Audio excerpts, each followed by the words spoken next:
Hello dear children, welcome back. Hope you all are enjoying your good health and watching the complete series of this chapter 10, that is Displacing Indigenous People.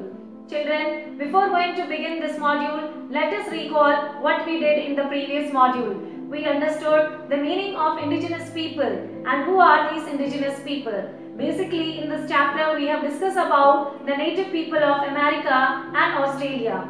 And these people have great impact upon their life when European traders entered in their land. So let us proceed with new topic in this module, and these are the gold rush and the growth of industries, along with that constitutional rights and the wind of change.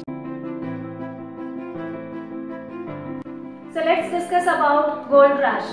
So children, before going to begin, let us understand till where the European people reached. So these European traders basically they cleared the northern portion of America and settled over there, and gradually they began the agriculture in that land, and they pushed the Native Americans to the western side. Also, these people they traced out gold in California, which is in the northern portion of the America.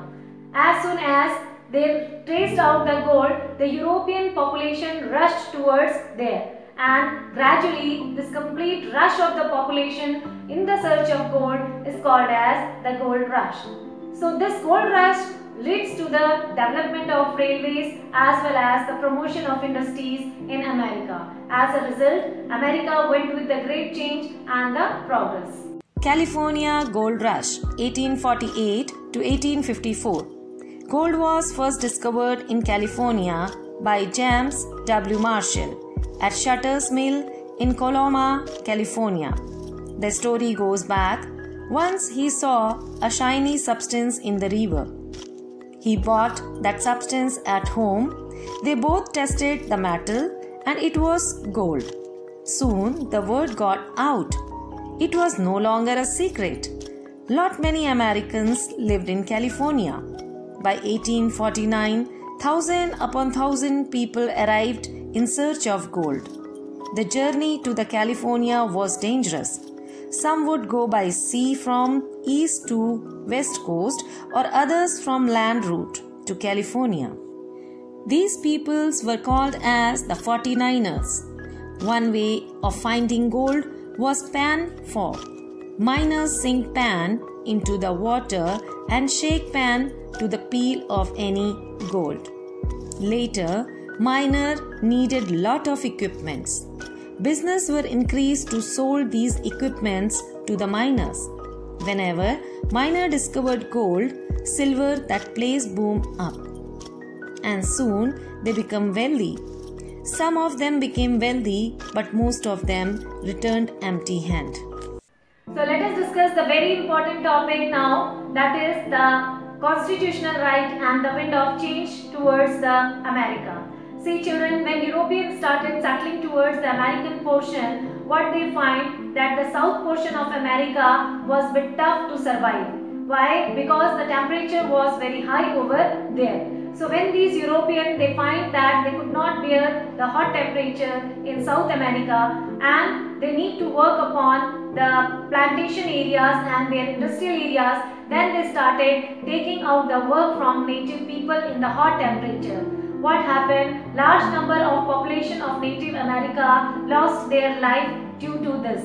And gradually these Europeans, they could not stop their work. For their work, they started bringing the African slaves. And in this way, slavery was being also promoted in that time period and slaves were being bought from Africa.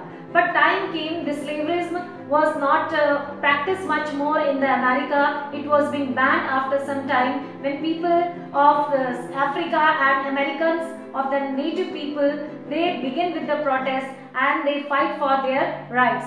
Why? Because these Americans started exploiting them and they were being humiliated very badly through the workout. Now in this manner we have seen that gradually after the protest people started bringing the change through their human rights and constitutional rights were being designed and new changes were being brought and their rights and dignities were being protected. In this manner, the changing direction of the wind we can say towards the America took place.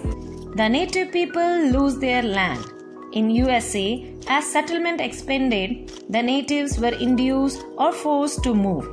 After signing treaties, selling their lands, the prices paid were very low, and there were instances when the Americans cheated them by taking more lands and paying less than promised. Those who took the land occupied by the tribals justified it by saying that natives did not deserve to occupy the land which they did not use to the maximum.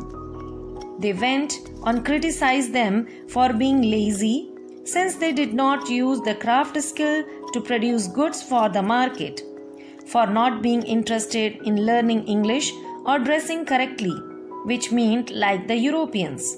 Prairies were cleared for farmlands and wild bisons killed off. Primitive men will disappear with the primitive animals, wrote a visiting Frenchman. Meanwhile, natives were pushed westward, given lands everywhere. They logged off in small areas which were called as reservations. US Army crushed a series of rebellion from 1865 to 1890. So that's all in this module, dear children. Remaining topic we are going to cover in the upcoming module of this chapter. Till then, stay happy, stay safe. Children, it's time to do some questionnaire. Question 1 is, in 1840, traces of gold were found in USA. They created a mad race among the Europeans to enter America in the hope of making good fortune. They just wanted to obtain gold to control over the deposits of gold. This race among the Europeans is called Silver Rush, Diamond Rush, Gold Rush, or Coal Rush. Now, second question is, how was the lifestyle of native people of North America? They lived in bands, in villages along river valleys, or they also practiced agriculture and grew crops and vegetables, or they ate fish and meat, or all of these. Answer all these questions in comment. Thank you for watching.